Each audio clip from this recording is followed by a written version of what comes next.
दे रहा होगा 305 रुपया एमआरपी लिखी हुई है और ये आजमगढ़ की मंडी से मुझे मिला है मात्र 8 रुपए का।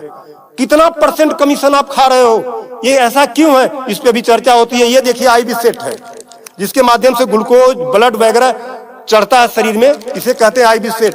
इस पे जो एमआरपी लिखी हुई है वो 198 और यहाँ आप देख सकते हैं 198 रुपए की ये आईबी सेट मुझे पड़ी है मात्र 12 रुपए की। फिक्स्टर वीगो सेट लगाने के बाद जो उस पर टेप लगाया जाता है यह मुझे पड़ी है 6 से 7 रुपए की और इस पे एमआरपी 71 रुपया 50 पैसा। यहां भी आप देख सकते हैं। मैं इसलिए आपके बीच आया हूं। इसी प्रकार से बहुत सारे हजारों 2-3 हजार दवाएं ऐसी हैं जो 100 रुपए की दवा है 3000 की बिकती है। बाइकिल धागा जब आपका ऑपरेशन होता है जिससे आपका सिला जाता है वह 150 रुपए का आता है, उसकी एमआरपी 1045 रुपया आप यहां देख सकते हैं। उसी प्रकार से लंग एक्सरसाइजर 150 रुपए का आता है जिसका प्रिंट रेट है 690 रुपया। बुखार में जो पैरासीटामॉल की जो बोतल आती छोटी सी वह 50 रुपए की आती है और उसकी एमआरपी यहां आप देखें एमआरपी 522 रुपया है। कमर की बेल्ट जो 100 रुपए की आती है उसे 500, 600, 700 रुपया प्रिंट।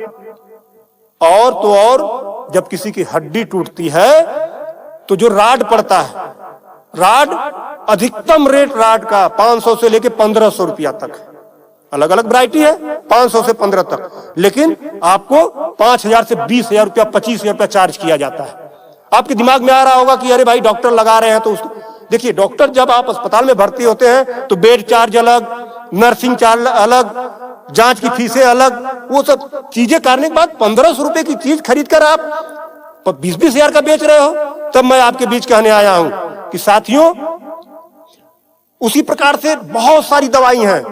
100 रुपए की दवा, एक दवा मैं देखा ला नहीं पाया उसको, 100 रुपए की दवा उसकी एमआरपी 2000 रुपया लिखी हुई थी। हजारों दवाइयां हैं आपके साथ, आपको लूटने का काम कर रहा है। मुद्दा ये नहीं है कि इस पे 305 का प्रिंट छपा हुआ है। मुद्दा ये है कि इसे छपने किसने दिया? जिसे हमने चुनकर भेजा, क्या वो दलाली खा रहा है, कमीशन खा रहा है? 8 रुपए की चीज 305 रुपए का प्रिंट वो छपने क्यों दे रहा है? ये चोरी से थोड़ा ना बिक रही है, खुलेआम बिक रही है। तो ये जिम्मेदारी सरकार की है। इसीलिए मैं कह रहा हूं कि आइए, और ये मुद्दा किसी सपा, भाजपा, कांग्रेस किसी नेता का थोड़ा ना है, ये भारत के 140 करोड़ जनता से जुड़ा हुआ मुद्दा है। आपको आगे आना होगा और आगे आने के लिए आपको इस वीडियो को अधिक से अधिक शेयर करवाना होगा, अधिक से अधिक लोगों को बताना होगा। इसलिए नहीं कि मेरा ये प्रचार हो जाएगा, ऐसा कुछ नहीं है। इस मुहिम को जब ये वीडियो शेयर होंगे, सोशल मीडिया एक ऐसा प्लेटफॉर्म है जिससे सरकारें हिल जाती हैं। आज मैं इस चीज को लेकर आया हूं, यह जनता से जुड़ा हुआ मुद्दा है। जब आप मेरी इस बात को, जनता की इस आवाज को अपने इलेक्ट्रॉनिक गैजेट्स के माध्यम से आगे बढ़ाने का काम करेंगे, निश्चित रूप से सरकारें डरेंगी। और मैं तो कहता हूं सरकारों को जनता से डरना चाहिए, जनता को सरकारों से नहीं डरना चाहिए। तब मैं आपके बीच कहने आया हूं कि आइए मेरे इस मुहिम को आगे बढ़ाएं। कि बात 305 रुपए की नहीं है, बात उस गरीब की है, उस रिक्शा चालक की है जो दिन भर में 450 से लेकर 500 तक की मजदूरी पाता है।